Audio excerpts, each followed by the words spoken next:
man, don't you hate when you get dust in your... Where'd all my men go?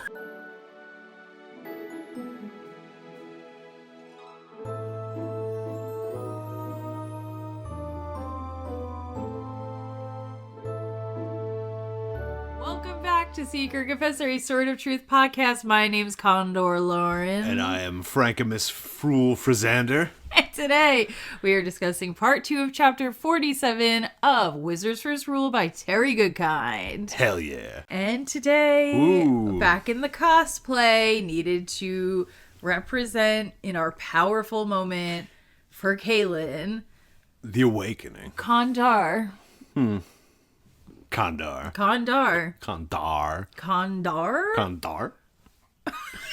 Okay. Yeah, whatever that joke is. I think that this is, I don't know if this is exactly how it was described, but I think we got close. The zigs were zagging, but I don't know if they zig and zag exactly where they were supposed to. Yeah, it was described in great detail, and yet, I don't know, we didn't figure it out. It was kind of confusing. But. Funnily enough, not a lot of content online about what the Condar looks like. I'm very surprised they didn't implement this design in the show. Seems shocking, right? Yeah. Rife for visuals. There was like 2 fan art pieces that featured it, and that was all we really had to go off of. So like, as far as I'm aware, I'm the only person who has cosplayed Kahlan and Condar at this point. And if you have proof to the otherwise, submit it. But yeah, show me honestly, if you know anyone I doubt who has. it. I might be the... You're the first Condar slayer. Well, yeah, probably in the last 20 years, though. That might be accurate. Yeah, I'm sure there's a Terry Con at some point. There had to have been a convention where somebody did Kahlan and Condar. Well, Condar happens so much throughout this series that... It has to. Mm-hmm. I never know if I can trust you. I'm sure it happens a lot. How could it not? I don't know. You tell me. It's probably reserved for, like, the last 2 books. She probably brings it back in Confessor. Well, all right. So we were not our happiest last time. No. How do we feel about the second half in comparison? Definitely not my happiest. Yeah, definitely not. Slightly better. Overall. Maybe. I think. Yeah. Once again, the Kahlan's power dynamic descriptions always cool. Why it cooks so hard? The whole first portion of the chapter is legitimately very good. Well, not the first part of the chapter. The first part of the second half. Midway point of the chapter. Uh-huh. Yeah. I'm sorry. It's good. It cooks. It always cooks. I kind of loved it. I loved it. I enjoyed it the first time through. But then the second time going through, I appreciated it even more. I was like, this is actually really good. Yeah. Just like, not even like, oh, that's good for Terry way. No, like I was like, no, it's like just it was legitimately cool. Pretty good. Yeah. It has some moments here and there that are like hard to wrap your teeth around, you know? Well, there's just the deep unpleasantness of what occurs. Yep. Then there's always these weird things that are like even outside of that you're just like, what was that? Let's dive right in. Where do we end? Yeah. Where do we... So we left off with Kahlan antagonizing Demmin, right? Mm-hmm. He was, I don't know, she's trying to get him all riled up because she wants to anger him so much that he'll answer her question before she dies. And the question is, what happened to Richard? And seemingly this works. He tells her essentially that the last time he saw Richard, he was with a Mordsit. Dark Girl was mad at him. He's probably dead. That's where we left off. And right as he gave this news to Kahlan just goes quiet. And does a normal thing that you do when you find out that your beloved is potentially dead, right? Right. What we all might do. Where we put our arms slowly into the air. Fist to the sky. Uh-huh. And your head rolls back. You think? Yeah, I think so. Okay, that's what we would do. Yeah, and then unleash yes. a torment of ancient magic. Yeah. In our frustration. Yeah, as we all would. If we could, we would. Exactly, and Kahlan can. So and she does. Loved all of this. So I wrote a lot of it down. Don't know if we need it, just because I genuinely thought a lot of the descriptions were sister. Really good. Let us have it. Okay? Yeah. She let out an unearthly scream. It went through Zed like 1,000 needles of ice. That's you right now. It echoed against the hills, through the valleys, against the trees all around, making them vibrate. Zed's breath was taken away. Nass and the other two men stumbled back a few places. Zed in his head is like, Kahlan shouldn't be able to do this. Oh my God. So yeah, we're all wondering now, what is she doing? We'll find out. Kahlan takes a deep breath. She's crying. She screams again. It's long, piercing, and otherworldly. Pebbles danced on the ground. Water danced in the lakes. Wow. The very air danced and began to move. And everybody's covering their ears now. Okay. Then she arches her back towards the sky and screams again. The magic of it tore the fabric of the air. Oh my God. Zed felt as if it would pull his body apart, and the air begins to spin around Kahlan. Darkness began to gather, the magic of the scream taking the very light away, pulling the darkness as it was pulling the wind. Light and dark moved around the Mother Confessor as she released ancient magic into the scream. Hell yeah. Sick. All Everyone of likes this that. is so Yeah. good. Zed had only seen this done once before, and to no good end. She was joining the Confessor's magic, the additive, the love, with its counterpart from the underworld, the subtractive, the hate, which really reinforces our theory from last episode. It does. Where we said, okay, so it is a male and female archetypal journey. Yep. Richard is beginning with the hate. He's beginning with things that are symbolized of the underworld. He's beginning with subtractive, fighting, masculine energies. Yeah, and then he has to learn how to love and empathize and compassionize. Then Kahlan begins with all this love magic, although it's got a dark side, you know, but still love magic, I guess. Additive. I guess. And now she is adding hatred into it. Yeah. So it's again that like women need to learn to be more self-centered and not constantly want to like help people to balance themselves, and men need to learn how to and the way women learn that is to enter a blood rage in which they can smite from a distance. That really is. And all of you who are female out there need to start doing this, okay? It'll help. Yeah. It will help. Me, the male wizard Zed, am telling you, the female listener, to go out and Kandar for your own good, honestly. Well, in this economy, spend a day walking around like this. I can't lie, it does make you feel cool. You feel cool when as you hell. Put it on. Yeah. And if any man puts his hand on you, turn him into an unwilling thrall. Blast him. There you go. Kahlan is still screaming. There's light sucking to her, and basically like the whole world goes dark, like it looks like it's nighttime except the light around Kahlan. There's lightning everywhere in the sky, thunder, and it mixes with her scream and becomes a part of it. The ground is shaking. The ground starts cracking open, shafts of violet light shooting out of the cracks. Hell yeah. Then the purple light that's coming out gets pulled into her vortex. What do we think the purple light is? Because Green's the underworld. So purple's got to be... But she is tapping into underworld magic, so I don't know. But it could be like earth magic. Like maybe. It's just being sucked from... It's a cool image, it's ancient magic. Who knows? Yeah. It's just a color we haven't seen before magic, you know? Zed's like looking around. He notices all the trees no longer have like any needles or greenery on them because it all got wiped away. Yeah, they get like poofed off in a cloud of like green mist. I was like, that's kind of sick. Yeah, and then like a big wall of dust and sand is hitting him and making him feel like his skin is going to rip off. So could you like picture this really, really well? Oh yeah. Me too. I felt like I could picture it, and I liked picturing it, and I liked Kahlan being so powerful. Yeah, well. Although it does seem to have like some depressing elements to it as we proceed, but...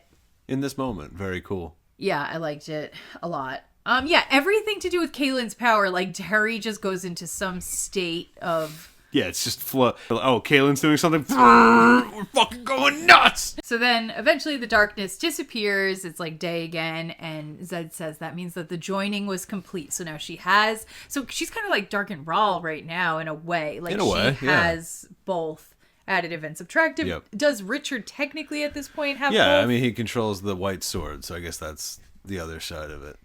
So he's the first man in history to ever do that. I got to keep going back to that because that's crazy. Zed has seen another Kandar, but no one's done what Richard has done. No, but he's never seen a Kandar done by somebody who wasn't taught it by their mother. Sure, she shouldn't be able to do it. You're right. So she's the first one to do that. Sure. That's something. You're right. But Richard's the first one to ever do it ever. Taught or otherwise. So then Zed's like looking around now that everything's back to normal. Chase is standing next to him, and Zed thinks boundary wardens are tougher than they have a right to be. We always got to give him. Yeah. We're fluffing Chase nonstop. I love when Chase is actually doing his when I'm really like, wow, you're right. He is so cool. Killing 6 out of 8 quad members, dope. That's like off screen. I like actually seeing it like when he's Chase like rolling and chucking daggers. And, I enjoy that very sick. much. It's kind of like silly and fun, but kind of funny that they're always gassing him up so much. They gotta give the non-magical fighter lots of props. That is so true. Because he has no reason to be there other than his sheer constitution. Yeah, that is true. We get a description of Kahlan at this point where pale light coalesced into a jagged egg. Where's our egg? It's up there. That's up there. Shape around her, gathered in intensity, purpose, and somehow violence. I really like the description of Violent egg, yeah. So her and Richard both went through an egg rebirth. They did. And yes, I suppose Richard's was, because I'm trying to connect it back to the like male-female thing. And I'm like, okay, because here part of her egg is giving her purpose and like a violence that she normally does not have. And I think it's, again, kind of rounding out that masculine element for her. So she's kind of being reborn with the ability to have some of that. Mm-hmm. But then I'm trying to think of Richard in his egg. His egg didn't really directly have to do with empathy. Are we talking about the Shadar's cave? Shadrin. Who's Shadar? Yeah, Shadrin's cave. That's what I meant to say. Yeah, because he was in the egg there. Yeah, what did he? You know what I'm saying? Specifically learn. Well, I don't know. Because the journey kind of continued out of the canal, so to speak, into him saving the egg with inquisitiveness and relying on the help of tons of birds. What does that have to do with it? Which is very feminine, as we all know. Feathers and all. Wait, yeah, that's his Disney princess era. You know? Yeah. Right? Yeah. I don't know. I don't know that it's so one for one. So it's not. Fine. It ain't. But anyway, she's in an egg too, so let's all notice that. Then she's like surrounded by the blue light. She holds her hand out to Zed, and maybe should I put in post? Yeah. I don't think I can. I'm locked up like. I have blue all around me, and then it connects to Zed. The blue goes out. Oh, he's free of paralysis. Whoa. Yeah. That was a level 9 counterspell. And when she does that, Zed's like, ooh, I can feel it's additive and subtractive magic in there. And spicy magic. That's what he said. Zed then unties Chase. Chase asks Zed, what in the name of the prophets has she done? I was like, that's one of our first like flavor text like. We get a couple in this end of the chapter here where I'm like, all right, he's doing it. I wish we had started earlier. So Zed believes in the spirit. Everyone believes in the Great Spirit or whatever that is, right? Guess. Like the spirits. Or we talk about the spirits, which I guess are spirits ghosts or whatever. We say a lot, yeah. So now we've talked about prophecies a lot, but Chase is the first person saying the prophets. Right, but Chase is over in Westland. Why did they have... He knows all about... Does he? Yeah, he knows Richard's the Seeker. He knows all this stuff. He knows confessors can do X, Y, Z. No, he doesn't. He doesn't know anything. Yes, he does. He asked the question. It comes up after. What question? We'll do it when we do it. But no, he asks. Well, I'm sure how is she able to do it twice? Like he knows. No. Of course, though, because when he starts going on this journey with them, of course they're going to explain basics. But they didn't explain basics to Richard. But well, they didn't tell Chase what a Mordsith was either. So good point. They're on equal footing there. But I'm saying, in terms of why would he know? You think boundary wardens know shit about the Midlands? Is that he true? might also be from the Midlands. We don't know. We don't know Chase's backstory. He's kind of old. I thought that timing wise, that's not a thing. Maybe. How long has the boundary been up? 30 years? 30 years. Chase could be 50, so He was 20 in but the then Midlands. how come they don't know anything in the Midlands? Trust me, I've been asking that. I don't know. No, because even if it was like old 90-year-old grandpas from the Midlands, you'd still know a lot. You can't convince me they don't know anything if like young people are from there. That doesn't make any sense. Why would he know about the prophets? Timeline. Okay. Jensen roll? Get out of here. Jensen is like a big deal, I think. All right. You're telling me people like Chase, people Chase's age are around who used to live there, and Richard's like, I've never heard of a confessor. 0 BCB. The Haran Midlands War comes to an end. Death of Zed's wife. First, wizard Zedekiah's Zu'l Zorander raises the boundaries between the lands of the New World, ending the war. Yeah. That is the beginning of Dead of Bones. That is in 0 BCB, whatever that okay, means. what right? year is it now? Yeah, okay. 40 ACB. So 40 years later, Okay. the first boundary falls, Chase and then the book begins. No, it's ridiculous. Chase age. Okay, go figure. Yeah. Our sourdough bread needs to God damn it. be adjusted. I'm Okay? baking some bread. Anyway, all right, let's get back to the timeline. Yeah. Okay, timeline-wise, Chase is obviously max 50. Yeah. He could You're be right, like you're 40, right? I'm suspecting he's like 41 or something. Yeah. Okay, if Chase is 41, he could not have lived in the Midlands, He right? was 1 year old. He had to have lived in the Midlands. Okay, so now I have And then, yeah. 2 issues. Yeah. So I have one issue, which is only 40 years. Mm-hmm. We've complained about this before, but I'm going back to it. Only 40 years is crazy to suggest that these people don't know everything about the Midlands. Yep. Because most certainly Grandpa and Grandma are alive. And like a lot of dads. Like, actually. Yeah. And then, if I'm to buy that they don't know shit about the Midlands, He was in his 40s, so he grew up there. He knows about this stuff, right? Well, and so does everybody else. You'd think. Except So, yeah, Richard. so honestly, him saying, the prophets actually makes sense. But It that would does. imply that there's a deeply ingrained sense of Midlands culture. Correct. And knowledge of it. But Richard didn't know for sure if dragons existed. But that's what Dragons what? would be the last thing to exit anyone's zeitgeist. Like, no chance. You know what I mean? Yeah. You might forget that there's a well that a little fairy pops out of and grants you a coin every once in a while. You're not forgetting dragons are real. Well, like, Chase's children don't have grandparents, and they're like, sorry, I can't tell you anything about my life. Yeah, where's Dell's parents? Mr. Dell Brandstone or whatever the fuck. Where's Grandpa Brandstone? Well, somebody's got to have some grandparents Maybe they left. got eaten. They probably got eaten. It's ridiculous. Anyway. But I liked using that phrase if it didn't have all this weirdness to think on. Yeah, so Kahlan's standing there. She's like playing with her blue light around her. She's looking at things that nobody else can see. And Zed says that he knows that it means that she's looking at memories of Richard. Because I guess he kind of knows how the Kandar goes. He's seen it before. Who did he see it with? Do we ever find out? I don't know. I don't know. Maybe. So then we get a lot of explanation here. As Terry is wont to do. Just let us not know. I know, what if? For like a chapter. What if? Give us like 40 pages of like, that thing was sick. Let me not know what it is for a little bit. Yeah, Zed could even be dropping his like, I know what this is, and this has this implications, but like not...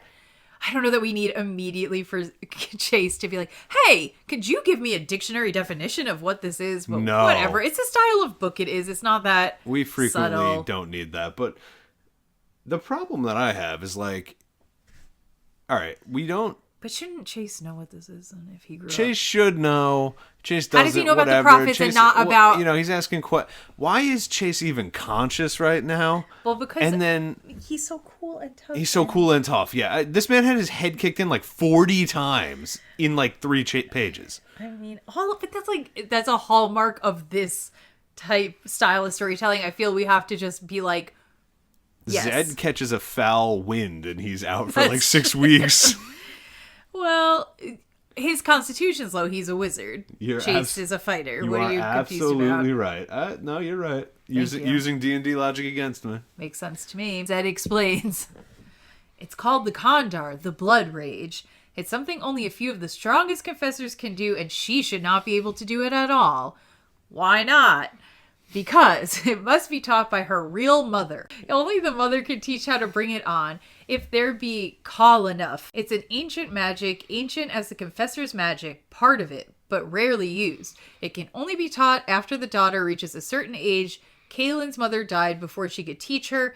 Addie told me having been taught by instinct and desire alone speaks to very dangerous things in the prophecy. I kind of like that we're calling back to Addie and like using her again. Yeah, no, right? I Because agree. I'm like, you know, if you're gonna give me like exposition like this, it definitely adds some flavor and complexity to it to be Sure. like, oh, we had this conversation when we spent time together. I don't know. I wish it didn't happen now, but yes, I agree. When it was going to happen, this is how it should happen.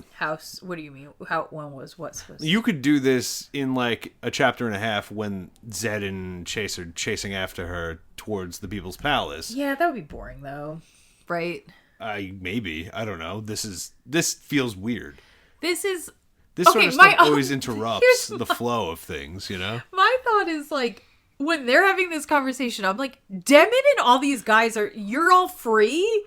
I know. And they're all standing around. Nobody's attacking them? None of this flow works for me because it's like sick ass magical girl, like Sailor Moon but dark magic transformation scene. Yeah. Then yuck, Zed and Chase like just on the sidebar chilling, Having a whole ass and then Demmin ass conversation. and they're just like timed out because the cutscene's That's still what going, I'm saying. and they're just this like whole time. Why the fuck? Because, and you could argue, my thought was initially like, okay, well maybe they're Like, rightfully scared. bombast and like fuck that. Yes, no, I know that would make sense if they were like sandblasted and like blown down and Well, like terrified I guess and I'm just like, all these I things. don't know how much anybody knows about Kandar, so I'm like, if at this point, I don't know if Demmin knows what Kandar is. I don't know if any of them do, but you could convince me like they're kind of like hiding, trying to get away. I don't know, Sure. just I don't know. You'd have to give me a reason why they are not attacking Kahlan, and then when we get to Demmin, he seems completely not worried or scared or concerned about Kahlan and Kandar. Which doesn't make any sense. He's nonplussed in the No, I extreme. know. I will talk about when we get there. It's like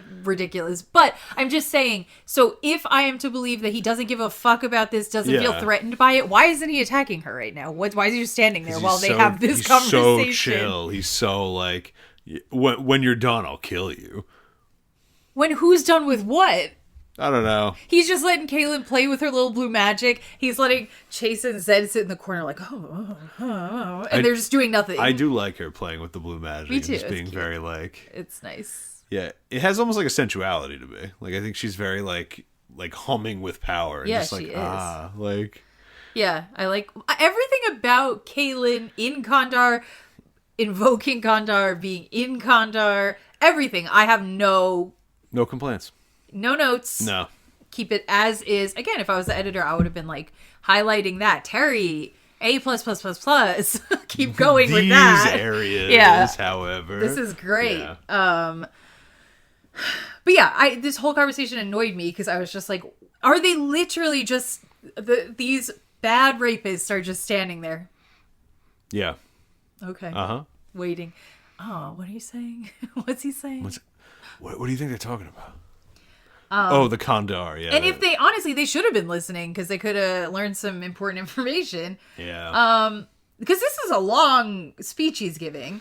It is. So yeah, Addie told him if anybody, which it would have to be Kahlan because there are no more confessors. So at that point she said, if Kahlan ever uses Kandar and has not been taught by her mother, the prophecies speak of a confessor using Kandar not taught by her mother, and it's bad news. Yeah. Okay. So that's happening now. Once again, no one warned anyone that that's a possibility. Chase says, well, why didn't she do it before? Like, why didn't she Kandar? Well, actually, you can't just Kandar, okay? Yeah, which I would think, okay, I don't, maybe it's just like book logic, but I'm like, it seems obvious but way before we got here, it seemed obvious to me what made her Kandar. Yeah, Chase was in one of his 37 concussions at that point when she was getting... The Kandar But then woke why is he him even up. asking? Why did she wait? Yeah, like, you don't know. The Kandar woke him up. The Kandar woke him It up. did. I don't know. I just think, like, I just think it's a dumb question, and it was just there so Terry could explain why the Kandar Why happened. the Kandar is almost exactly the same as the White Sword. Yeah, exactly. Yep. A confessor can invoke it for herself, only on behalf of another. She has invoked it on behalf of Richard, on the rage at his murder. We are in a great deal of trouble. Why? Kandar is invoked for vengeance. Confessors who invoke it rarely survive. They will give their lives over to the goal, give their lives to carry out the vengeance. Kahlan is going to use her power on Dark and Rawl. Why can't you do it for yourself? Like, in my brain, Well, you can't know get what? vengeance for your own rape. Like, that's not... That's so true. You can't use the power that way? Like, it's just not allowed?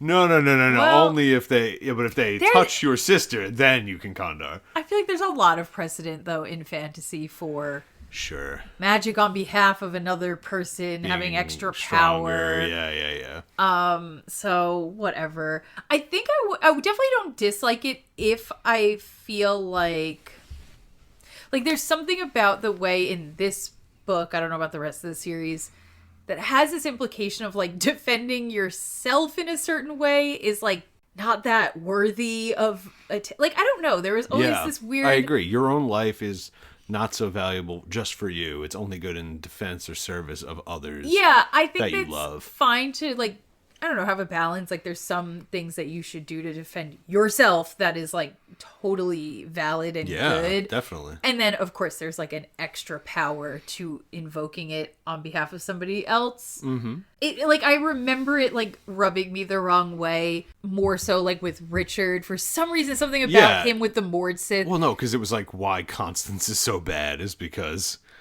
she did that to his friend. It was okay that you did it to me, but not to... It's like, all right, well, yeah, that's why it starts to become, like, ridiculous. No. This is like... This is okay. Okay. This is less good, though, because now it's starting to just, like, have to snap to Richard's thing. Yeah, I do think it would be so valid for her to Kandar just because these men are trying to rape and torture her. For sure. Yeah, Kandar for yourself, girl. It's Kandar okay. for yourself. But whatever. It's not how the magic works. So I guess. Whatever. Yeah. I do kind of like the idea though of like once you go into Kandar, you're like extra powerful, but you're like gonna be kind of a psycho and It's like a suicide likely bomb. not Like, you're just- survive. I yeah. like the idea of that. Feels good to me. Yeah. In some thematic way. I agree. So then Chase says, Zed's like, okay, she's gonna definitely use her powers on Dark and Rawl. Chase is like, but you said she couldn't do that. Okay, did you see? I would just assume like, oh, now she can because of that crazy shit she just did. I hate this. Yeah. It's like... Wouldn't your reaction, if anything, would be like, oh shit, so now she can? Because she invoked the power of the underworld and caused an earthquake? Yeah, before she couldn't scream light away. I don't know, but Like, now things are different, Chase. Sorry, you don't understand magic, but you should use your Come eyes on. here. It's just like such a dumb question. And Context clues. But then there isn't. It's like, well, she couldn't before.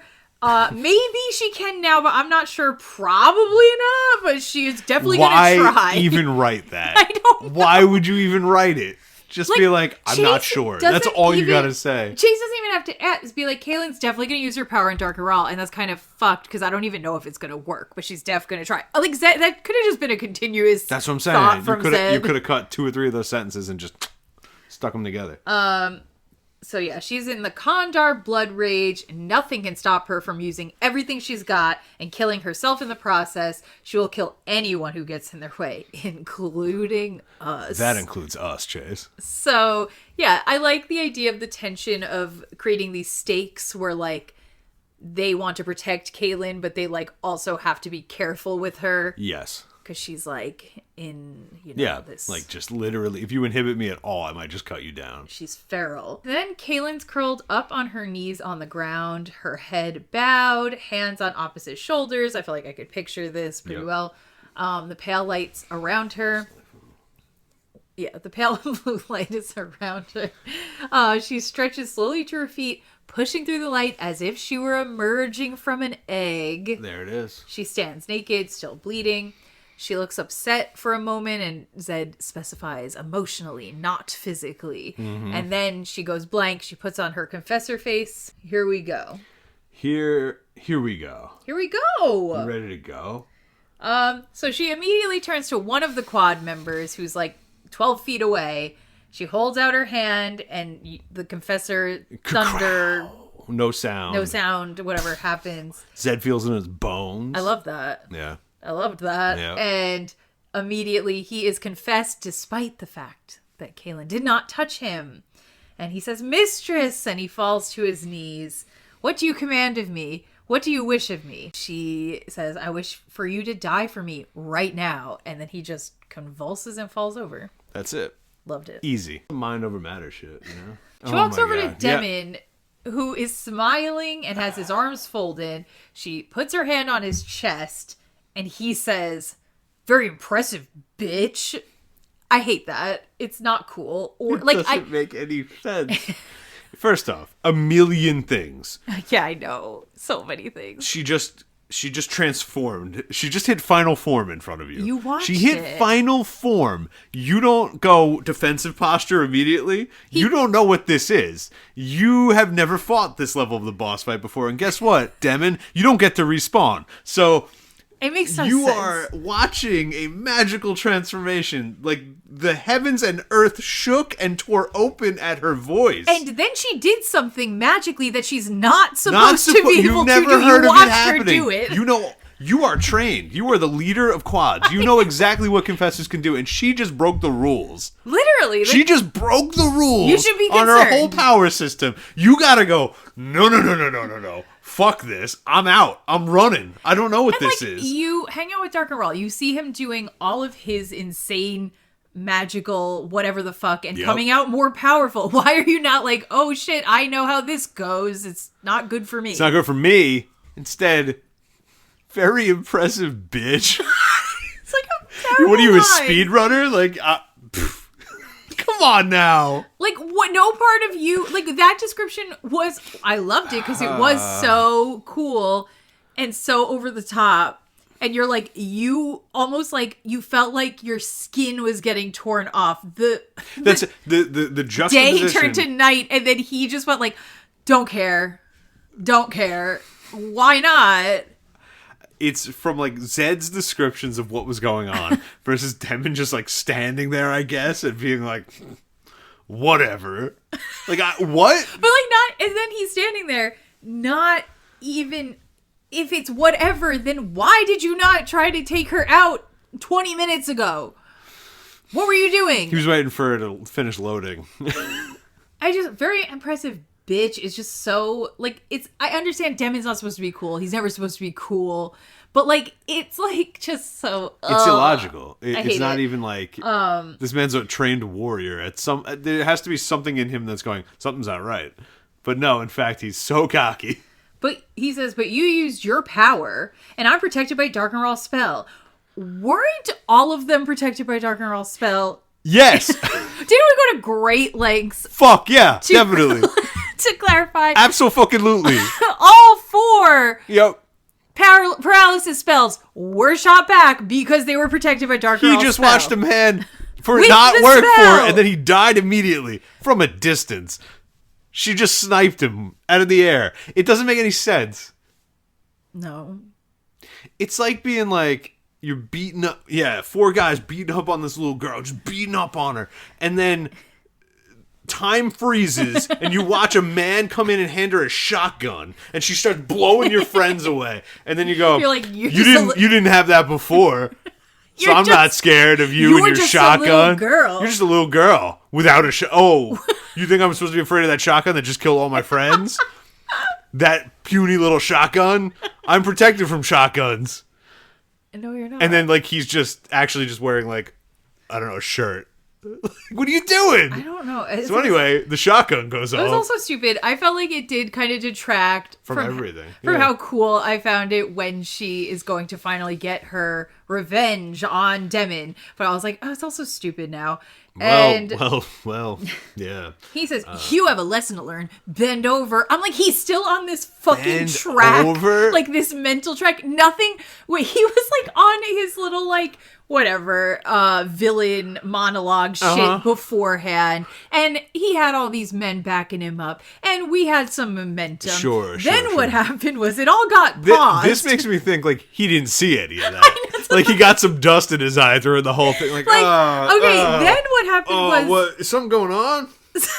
oh man! Don't you hate when you get dust in your eye? Where'd all my men go?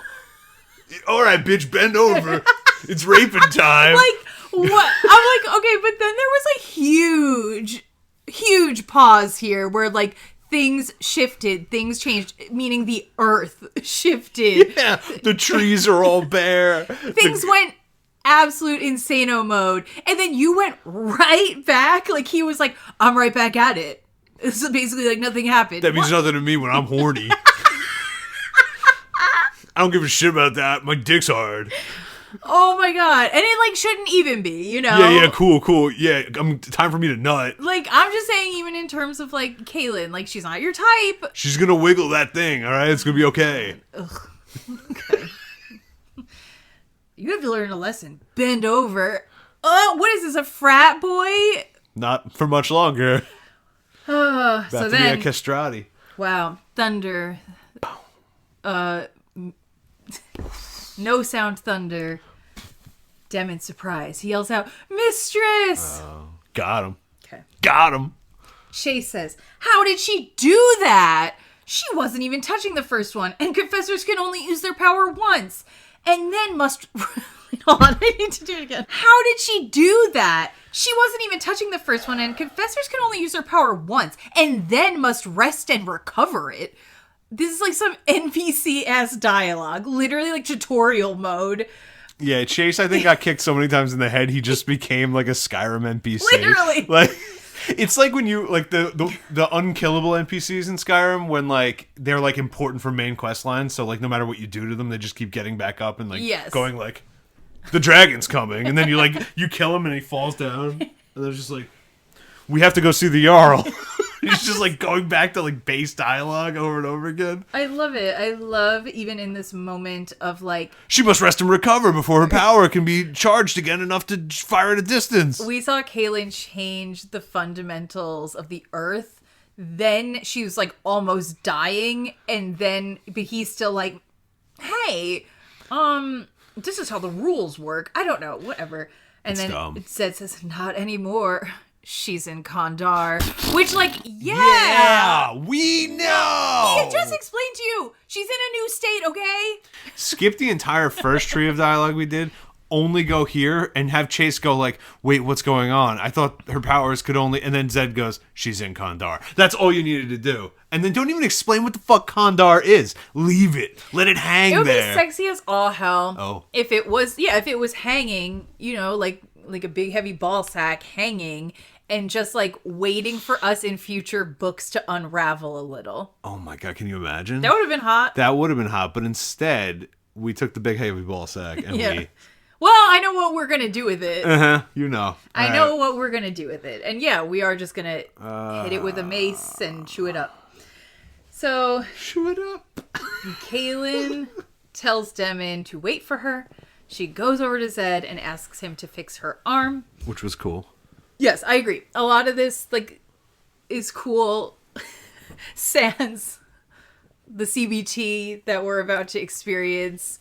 Capital and CBT. I don't mean cognitive behavioral therapy, okay? You do the not. other CBT. In some form or Erica, another. don't Google that. I'm telling you. Erica, this is trigger warning for you specifically. Don't type that in. It's cock and ball torture, okay? You don't have to Google it. Don't touch it. Don't look. Yeah. Anyway, yes, it was cool her being like, you do this. I'm going to do this. My arm's broken. Who cares? I liked all this. It made her cool. And Zed's like trying to be nice about it while he fixes her broken arm and like soothe her. But like, he's like, I don't think she's even feeling any pain at all. Because she's in Kandar. I don't know what the fuck's going on with her, yeah. She goes back to Demmin. She takes out a knife, and then it said unfastens the flanged battle mace from its hook. Is that something Demmin has? Yeah. Or something she has? No, him. Okay. Did we say that at some point? No, I think I'm not keeping inventory of anybody's weapons. I just don't.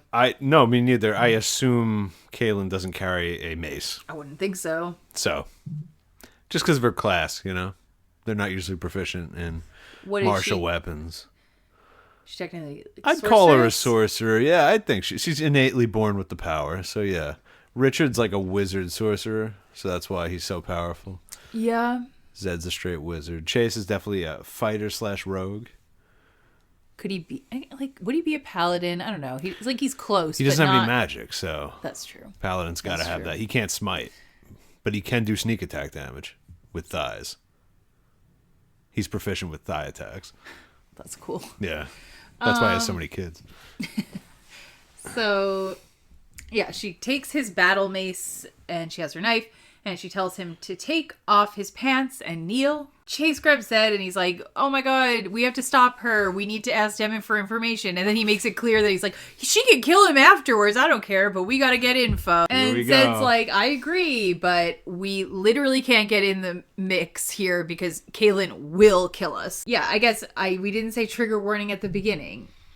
I don't think anybody's this far who's not expecting honestly, it. You know what you're about to get. Trigger warning for horrible violent things. Kahlan tells Demmin to hold the mace for her. She kneels on the ground in front of him and tells him to spread his legs. Nobody likes this. Nobody does. She, with her hands, which I get it. You know what? She's in Kandar, so grabs his dick. Because I'm just like, Kahlan, you're too good for that. You shouldn't even have to do that. You know what I mean? Like, touch this man like that. Ew. But she's in Kandar. Yeah. So it kind of makes sense that she'd be like, there's a brutality to it, just that like a is certain amount of to her level of rage. So I get that, but yeah, there is something viscerally like, I don't want Kahlan touching that nasty man's penis. So she does that. So you're saying penis? I gathered that the balls were what was removed. I thought the whole thing. Well, it probably was the whole thing. All right, yeah, I wasn't thinking about it like that. I guess you're right. Maybe it's just the balls. Okay, just, fine. I don't want to sack. I guess all. I think of in my brain. You're thinking the package is all 3 items. Yeah, like the balls. They're exactly a package. And the shalanga. Yeah. Like I guess if I was touching somebody's balls. Yeah. I don't think my brain is like distinguishing much. I'm touching your genitals. No, they're very different. They're very different things. I've never seen them, so I wouldn't know. I know. This is so hard, guys. Sorry to tell you all. Yeah, we're saving ourselves for Kandar. Well, it's tonight, I guess. Yeah. Yeah. We're saving ourselves for what? For what? I don't. The gelding. All right. So yeah. Anyway, he winces. She's grabbing stuff down there. And she says, "Don't move." She says, "How many little boys have you?" Man. Okay. How many little boys that you've molested have you killed? He says, "I don't know, mistress. I don't keep count." He's so honest. Well, he has to be. I've done it for many years since I was young. I don't always kill them. Most live. She says, make a good guess. He says, more than 80, less than 120. I kind of was like, who cares? Like, quite frankly, who gives a fuck? You know. Who cares? If the answer was 1, I take this as just a function of the confessor. Okay. She's that's interesting. I like that. Yeah. Out of him. Okay, right. Like, she's like, that's what I always do. Well, it's literally just like, spill your crimes before I kill you. Fair enough. Like, you must tell Okay, then I kind of like it, actually. Yeah, see? It's kind of like, I like that she's thinking of it in this sort of, like, official capacity, even when she's doing it for her own personal vengeance. She's like, but that's how it works. Yeah, it's like this, like, blending of, like, her old job, but also more of, like, what the primal purpose of the confessor was. Where it's like, I have this, like, evil person, you must say your crimes. Yeah, there is some weird part of me. This is like some bizarre philosophical question that I'm asking Let's hear it. here. It's always good, yeah. Where I was like, there's some part of me that feels like it's so much less satisfying to see this happen to Demmin or somebody once they are confessed, because you kind of question, like, did the old you even experience it, or is that part of you dead? And now it's making me think of Severance because. Right? This is his innie. That's what I'm saying. Kind of. We're torturing his innie. Like, that's not, because he still has all his memories, right? Yeah. For those who don't watch Severance, do I get into this? Get into it. Yeah, okay. For those who don't watch Severance, which you should, it's a good show. Season 2 finale will be out imminent after this episode airs, so we can't. Right? What does that have to do with it? I'm just putting it on. I'm not telling them the plot of season 1 and 2. It's basically like they could do a procedure on you, and there's a company that you can work for. They do the procedure in your brain, and you live your life normally. When you go to work, you like blank out. A new version of you that has none of your memories is awake in the office, does its job. Then when you leave, you don't remember anything about what the inside work version of you does, right? Yep. And like in the show, a big theme and exploration is that like the outside version and the inside version, essentially they're like the same person, but they're not. They're essentially two very different people who have their own desires. They're like doing something to the one who's outside of work has very little to do with the inside and vice versa. Correct, yeah. And it made me think of it like when she confessed to him, I'm like, is this Demmin anymore? It's hard to say, right? Yeah, I don't know. Like, I'm like, did Demmin, the old Demmin that you want to see tortured, like, do not confess this man, torture him. Is he even around or is he gone? And that's what I was kind of reflecting on. Because this is graphic and gratuitous, right? Yeah. In the extreme. Yeah. And it's also very swift. Yeah. And then ultimately what the conclusion is here. But it's like, this is such a bad guy. And you're like humiliating and torturing the person who's no longer even conscious. That's almost, what it feels like. I don't know. It's such a gray. It's like you found a serial killer, you put him in a coma, and then you were making fun of his comatose body, and then you just shot him in the head. It's like that didn't get any of the satisfactory like vengeance and justice out. I feel like. Yeah, because I'm like, if you would describe to me being confessed as, which you didn't, because Brophy gave us a really good breakdown of what it feels like. But if it was described more like, I'm so very myself inside, yeah. I can think as Demmin, the old Demmin. Like, I'm thinking just like him, but I'm forced to respond. That would be interesting. Yeah, like you control my actions, but not my inner emotions. Like I'm trapped inside. That would be as way myself. better. That's a better idea. That's what Terry wanted. I don't know what he wanted, but like to me, that's horrifying, right? Being confessed, that makes it extra terrifying. Now you're like imprisoned in your own mind. Literally, you're imprisoned. You're like, I'm Demmin, feeling all the same like sense of what's the word I'm looking for? Like indignancy and embarrassment, rage, but I'm trapped, and my body will only respond in the affirmative and do things in the affirmative. But that's not how it was described. It's described as you very much are like, I no longer even have those feelings. Yeah. I actually only am happy while I'm doing this, even though it's bad. And I guess I'm like, that's not that satisfying to me. I agree. Like, yeah, I'm just like, I'm like, well, Demmin doesn't even, he's not Demmin's even. not here right Demmin, now. Exactly. Demmin's not present. Demmin's not suffering. And that's what you want. If you're going to bother to torture him, which, right. You could debate here and there whether or not you should be torturing these people. You should probably be torturing this guy. But, like, you're not. You didn't even do it. He's not getting the brunt of the shit that you want him to deal with. What would have been satisfying is if, like, somehow, whatever, this would be like a brand new plot and everything. Yeah. Like, Zed was able to actually be like, oh, now he's paralyzed. Now go do that to him. Like, that would be like, oh, shit. Oh, my God. There's something about this that I don't feel that way because I'm just like, Demmin's like, dead, and now we just have this like weird shell of him in zombie mode that's actually just experiencing happiness that Kahlan's even doing this to him. Correct. He is pleased to cut his own balls off. That's not fun. How is that anything? You're right, though. Kahlan should have, instead of confessing him right now, she should have taken off Dark and Raw's thing, and then Zed should have paralyzed him. And then done this. Fuck confessing this man. He doesn't deserve it. That's what I'm saying. Let him suffer. And then don't even kill him. That's what I'm trying to say. Wow. Cut off his hands and his dick and then make him fucking just live his life as a eunuch pedophile. You know what I mean? Sure. Why not? Cut his tongue out, too, after he's done talking. Okay. But, yeah, all right. It's a little crazy. But yeah, philosophically. Crazy. I wouldn't make him do what she does here. I'm just like, I don't even feel much about this because, like, I was thinking of Severance and I was kind of like, this is like his innie. I think Demmin's dead. Demmin is dead because you've removed all of Demmin's motivations beyond Kahlan. So that's not really him anymore. It's like the save state body with none of the further impulses. Yeah, I do. It would be so much darker, like I said, if it did feel like it wouldn't work in the sense that it would be like counter to Terry's like love magic thing he's trying to do. But it would be really interesting to just be like, when they're confessed, they really do maintain all of their consciousness, all of their sanity, all of their unique ways of thinking, but they have no way to express any of it. Exactly. Yeah. So, okay, great. So you convinced me. I like it now that she asked him to specify things because she said, I'm a confessor. I have to make people confess. Yep. And he confessed. So she takes out her knife and she is talking about his balls. She says, I'm going to cut these off. When I do, I don't want you to make a sound. Not one sound. Don't even flinch. She tells him to look into her eyes. She wants to see it in his eyes. Again, it's just sort of like, it's not really him.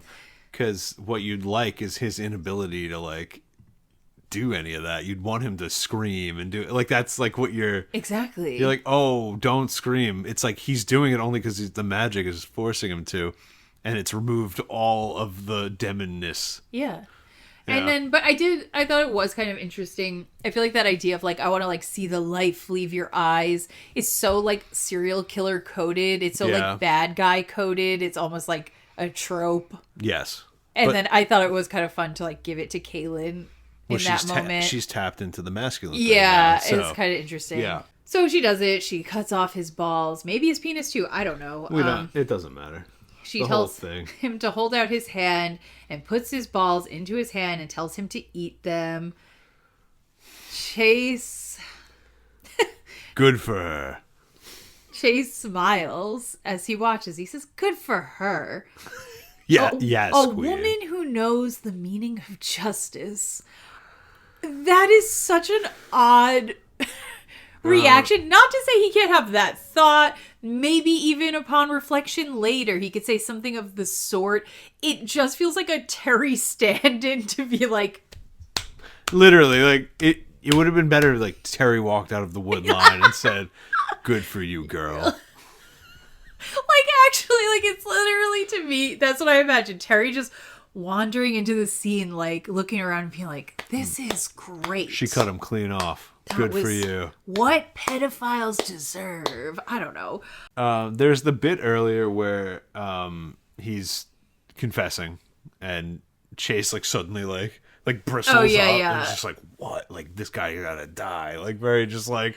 Which is fine, And so, like, I thought it was absurd at first. I was like, this is kind of silly, right? Like, like, we're doing this. But then I was reflecting on it, right? And I'm like, all right. I think I can admit that in this current world where I am, CSI, True Crime, Dexter has desensitized me to the reality of if a person had raped and or killed 80 to 120 little boys in front of me, I might just be like, oh, that's a devil. I'm looking at a real human demon right now. And maybe he should eat his own balls. Like, I just think I think even if I came to that conclusion, granted, Chase is, like, you know, fighting and gutting things all the time, so I guess he's a little less squeamish than I am. Sure. But I still feel like you'd be like, do it, but also, like, I don't know, you just feel like, all right.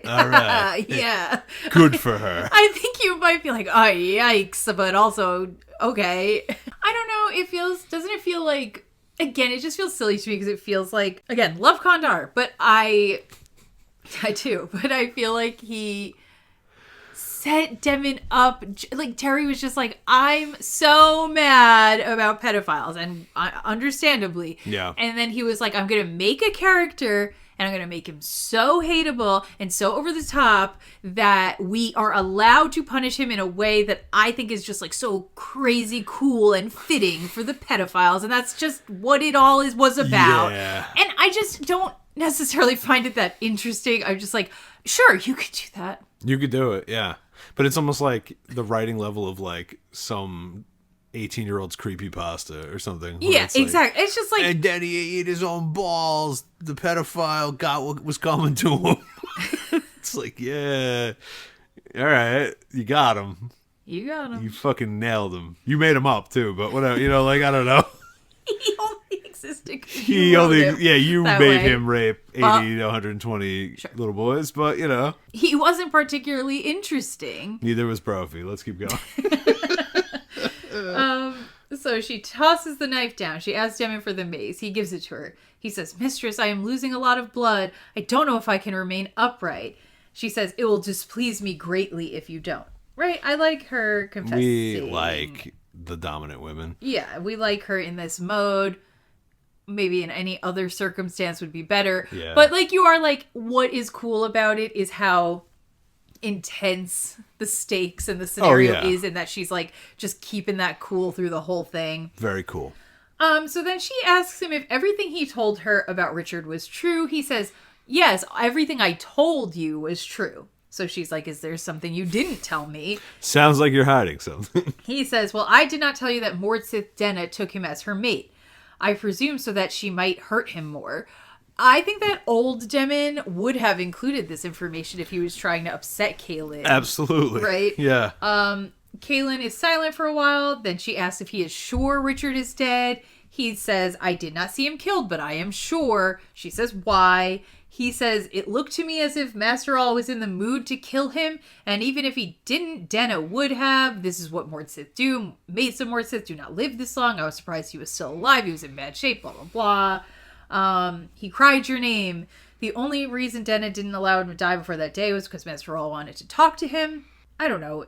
I don't even care, really. But it was basically like... He's just going on and on. He just said he's about to pass out from blood loss from his crotch. And she says, don't do that. And then he doesn't even, like, choke a little, stutter on some words. No, we just get paragraphs of description. Whatever. It breaks the power immersion of the confessor. once again. The Confuci had him yapping away, okay? Yeah. And me too. Yeah. I don't know. Like, I think I would be like... Oh, okay. Well, he doesn't know for sure Richard's dead. He just really thinks so because of... Yeah. I don't know. Like, I think I would all just... this says to me is, like, he might be alive. I'm guess... not 100% sure he's dead, even though this guy is. I'd be like, maybe he is. Let's just go find out. Yeah, so whatever. He clarifies. He tells her more, like, scary-sounding things about Mordsith. Kahlan definitely knows a lot about Mordsith, I would imagine. As they learn all this information, Zed sinks down to his knees and cries for Richard. He didn't want to go on. He wanted to die. I'm sorry. I'm over this. We are overusing it to all hell. I'm tired. It's too much. How much impact can this have anymore? How many times do every single character in this book want to die? Every motherfucker in this book just falls to their knees and wants to die. Come on, guys. I need a little variety here of the woe, like... Just one woe. I need the emotional pain, the woe, the melancholy of the world to have some spice and variety. Nope. I'm so bored Dramatic I want to die. I want to die. Okay. Made me want to die. Sure. Chase puts his arm around Zed. He says he's sorry. Richard was his friend too. I think it's weird that not one person is like, he might still be alive. Demmin did not confirm that he saw this man dead. No. Yeah, Chase hits him with the, that's rough, buddy. Kahlan tells Demmin to look at her, and she slams the mace into his forehead, and he falls over, and he's dead. So cool. Glad he paid. In a way. In a way. Kahlan brings Chase a bowl and tells him to go fill it half full with poison berries from a bloodthroat bush, which is, in fact, a made-up thing. World building! Woo! I like his fake plants. Me too. Make up more fake things, please. That would be nice. Bloodthroat bush? Cool. And I have to say, Kandar, you made it up. And immediately calling it the Blood Rage, fine. I'm actually okay with it being called the Blood Rage, even though that's like real low-hanging fruit, because the most powerful things should be, and that makes them powerful. Yeah, okay. Well, as opposed to the fire springs and everything else. I don't think I would be happy if it was just, she's in the Blood Rage. I think I would prefer... I'm actually shocked he didn't do that. I like it being Kandar with a little subtitle. The Blood... Yeah. She enters... Oh man, it's got 2 fucking titles. I like that, definitely. As opposed to Richard, who just gets the white sword magic. Should have called it something. Anything. Just like Truth's Oath. I know. I should write. I know. Oh my god. I know. Ew. I know. Right. So she's like, Chase, go get me these berries. He's like, now? She's like, yeah. And then before he leaves to go get the berries, he puts his cloak on Kahlan because she's still naked. And then he heads off. And then Zed puts his arm around her and they sit down. And then he starts healing her wounds and cleaning her off. I do love how tender and sweet all these men are with Kahlan. With their angry little blood goddess. I love it. I do. I love it. She's sitting there like... And they're like, oh, it's okay. All right. We'll get you berries.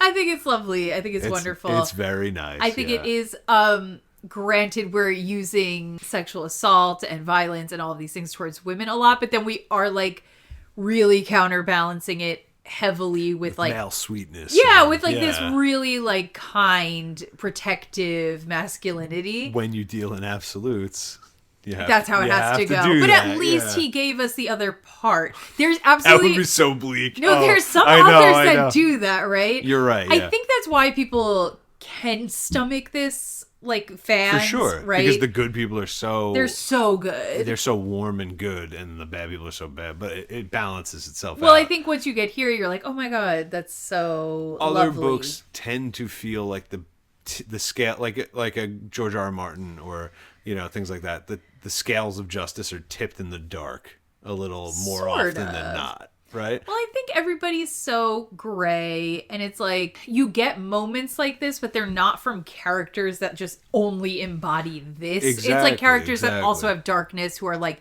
having their moments of sweetness. Where like Zed and Chase, for the most part, are like, except Zed's kind of a dick, but yeah. He says, he did not die for nothing, dear one. Again, like, Zed is the number one motherfucker of, we don't know that. We have no... Not today, though. Not the prophecies, not the this. Oh, he's in the underworld. That doesn't mean anything. Where'd all that go? He found the box. He has saved everyone. Remember him for doing what no other could have. I mean, if he is dead, this is a nice thing to think and say, and also would be true. She says, I'll only remember that I love him and I could never tell him. Okay. And then Zed is upset with the pain of being a wizard. And I didn't know what that meant. Yeah, I didn't know what that meant either. I don't know what that meant. I have no idea. I'm not sure. It might mean something later. Terry might have been like, being like, it's hard to be like the old wizened one. Yeah, I thought maybe like as the observer. Hold the pain. Yeah, maybe. I don't know. I wasn't sure. Yeah. The one I did like when he fixed her arm, the description, and it, once again was a little like, broke the flow, but it was like the description of how wizards take pain in, and how that is kind of how magic works, right? And I was like, that was kind of cool. That was, is that kind of the implication, like in all areas of life? I think so. When he is faced with pain, he has to take it in order to do magic. He kind of has to take other people's pain away so he could put his magic in. But like even in terms of just having a conversation with another person, I don't know, because I feel like if that was true, Terry would have explicitly said it. But not. So. It does seem like he is hiding some stuff in his back pocket. I agree. I'm not sure. I don't know how he decides what to hide and what to give us. I don't know. But like maybe that's a thing he's hiding. Chase comes back. She starts crushing up the berries. She says, Dark and Raw is mine. Everyone's like, cool, yeah, whatever. Yeah, everybody's like, sure. Chase says, I'm going to bury Brophy. The others can rot. Sure, why bother? These are good Christian men, no. She crushes the berries and she adds ash from the fire. And then she has Zed hold a mirror for her. And she applies it on her face, making a zigzag pattern, a lightning bolt pattern. Hell yeah, just like we did. And so then it was described as, the effect was frightening and meant to be. It was a warning to the innocent, a vow to the guilty. And then she goes and she puts on her confessor's dress. Wow. She gives Chase's cloak back and he's like, oh, you should keep wearing it. And then she says, no, I am the mother confessor. I wear no cloak. So I get it though, because she's What? Well, it was like she was wearing a cloak to hide the dress when they were traveling with Richard. That's true. And Richard said, you shouldn't wear that. Right. So it's kind of a... Yes. And I think she's like really in her like... I think it's interesting. A lot of this had the feeling to me of like the importance, because Zed kind of reflects on her dress and everything later, like the importance of the, like, I guess like the symbols of the station and how it like reinforces the power and the feeling of everything. Yes. Which I feel like we're always kind of like playing more so in the beginning of the book. We were like kind of like, I kept questioning like, do they think these things are good and important, or do they think they're stupid? Because like we kept kind of going back and forth on it. Yeah. And so it's interesting because I feel like right here we're kind of settling on like these things being meaningful in some way. I think so. Right? Yeah. Chase says, all the horses are gone. Kahlan's like, who cares? We'll walk all night if we have to. And she's like, you guys can come too if you don't slow me down. But I like that like Kahlan says that and just starts walking. Yeah, she doesn't wait at all. And Chase is like, It's like camping princess privileges. That's what it is. She doesn't need to pack up shit. You guys take care of that. Meet me if you're coming with. Well, because she's like, it is a suicide mission for her, so she's like, I don't need I don't need a change of clothes. My power's inside. I don't need a pack. I do get this sense that it is like, I keep relating this to everything I'm watching and reading lately, because I just read The Left Hand of Darkness. It's kind of like Doth's strength. Yeah, no, definitely. Yeah, you where can like, tell which is she also has a some... similar plot point in Mistborn, where like any magic system thing where like you can suddenly become really strong at the expense of like later down the road you're gonna be like hella weak and tired. And I feel like I'll relate it to Hunter x Hunter for those who have seen it. There's a scene at the end where one character in a very similar rage burns his future potential. Oh wow. And basically cashes in the rest of his life to kill somebody. Wow. And he's just an absolute menace in that moment. Right. Yeah. I get this sense she's in a state like that where like hunger, thirst, exhaustion isn't going to impact her. No. And she either will die and it won't matter, or she's probably going to have to like crash out majorly. She's going to crash out hard. Yeah, definitely. So I feel like she has like a unique lack of need for anything right now. Absolutely. So yeah, Chase is like, what the fuck? I need my weapons. What do we do? And then Zed's like, well, hurry up, because like she's definitely not gonna wait for us. Yeah. Then he's like, Chase, maybe you shouldn't come. Kandar is basically a suicide venture. You have a family. And Chase is like, what's a Mordsith? I hate when they just ask like things. What's a Mordsith? Oh. And Zed goes on a long explanation. Why would we have ever put this in the book? We've just spent so much time with the Mordsith. There was nothing new included in the speech, and Chase doesn't even have like some sort of interesting response or like it just give us nothing, King, you know, literally. Like I was just like, why would I sit here and reread a whole paragraph about what Mordsith do when I just lived with one? I could not begin to understand why you would do this. I don't know. Yeah, he's like, what's a Mordsith? Zed explains it in detail, and especially bizarre on the heels of being like, for the love of God, maybe don't even bring your weapons. We need to hurry. Who can they hurt? Who can they not hurt? What happens if they attack Kahlan? It's really not good. Blah, blah, blah. Yeah, so then Chase is like, I'm going, I guess, because of how bad Mordsith sound. Yeah, Chase is like, are the Mordsith a danger to us? Like, again, I don't know why nobody talked about this ahead of time. So, yeah, Zed's saying he can't get Mordsith because of protection. Whatever. Yeah. And then he's like, can they do it to Kahlan? And Zed says, a confessor's magic is death to a Mordsith, a very bad death. I saw it once. I don't ever want to see it again. I am curious. I'm glad he didn't tell us what that means. I'm like, oh, hell yeah. We should have saved this for Constance. I want to see this shit go down. We're going to, I'm quite sure. Can't wait. Yeah. Yeah, I'm surprised they didn't just let Constance linger until Kahlan got there. That would have been better. Yeah. Have Richard, like, knock her out. Yeah. And then it would have reaffirmed Richard's theming in that moment more. And then it also would have been more fun to like see Kahlan get to, and honestly reinforces the do it for your friend, not yourself theme, really. I'm curious why, I want to know like from the point of view of like how the magic works, why uniquely is a confessor's magic so bad via Mordsith magic? Like why? I would just be interested to hear the theory. Oh, me too. Behind it. I'm sure we'll have one. So then they like feel the confessor power go off, and they're like, "What the hell?" And they run to where Kahlan is. She has killed the remaining quad member who was hiding in the woods, the only smart person in the group, I guess. Yeah. And she made him. No, because if he was really smart, he would have just never came back. Yeah, I don't know why he would still be there, but. Well, and this is what quads be doing. They tried this shit in the Boundary. The last guy that Richard kills. Yeah, he splatter shot him. Yeah. That guy ran away from the group and was waiting for her, and he died. And now this guy ran away from the group and is waiting for her. And I guess I just assumed he was like hiding and she just like found him. Oh, maybe. But no, maybe he tried to come get her. I feel like he probably fucked around, found out. What would you? Well, I don't know. Maybe. These don't seem to be the smartest men in the world. They run up, they catch up with her, and Zed is reflecting. He's watching Kahlan ahead of him. Mm-hmm. It says, her confessor's dress flowed and flapped behind her like a flame in the wind. Zed had always thought confessors looked beautiful in their dresses, especially in the white of the mother confessor, but he saw now for what it really was. Battle armor. Oh, no. That wasn't my favorite that was ending line. And it's so boring compared to what the fuck just happened in this chapter. You're ending on that line is like, well, that's why I was reflecting on like the station and the trappings of tradition, I suppose, and things like that. Nothing about the dress actually is battle armor. It's just supposed to be like imposing. Like once you've seen what a confessor can do and now you associate that outfit and with that power, you go, oh my god, I know I need to be careful. Like, I don't know.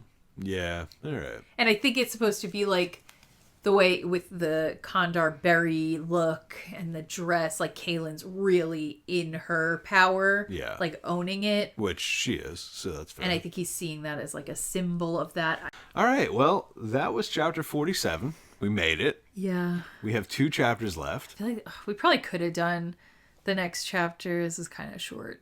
It is kind of short. Well, it'll probably be like an hour. Yeah, this is a short one. Apologies.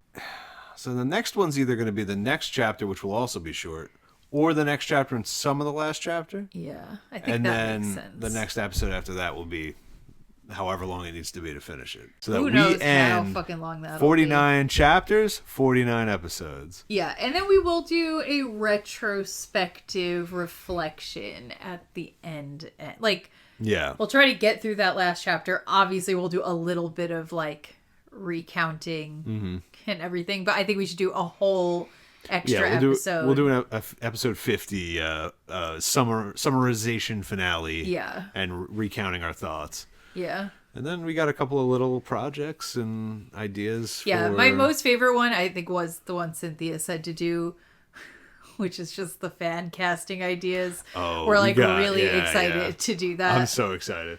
And the I don't know, the rap, I got to finish writing that at some point. I don't even think we've introduced the idea of a rap, I've said it a couple of times on here, I think. I don't know. I'm hearing a lot about the rap in my day-to-day life. I just didn't know how much it was discussed on air. I don't know. I don't even know if I could put this together. This shit is wild. But we have written some verses for the rap. They're unhinged. They're crazy. I don't know. They're crazy. They're crazy. I don't know how we're like organizing it, putting it to a beat. Like we were trying to be like kind of like a diss track between Richard and Dark and Raw back and forth. Yeah. And then with a Zed interlude in the middle was the idea. And a Kahlan we had a Kahlan like, hook. Yeah. So that's a crazy we're gonna try, but like, idea. I don't even know if anyone wants this, and it's not really about that. It's for us. I don't think it's about that. That's that. All right, guys. We'll Kandar you next time. Bye. Bye.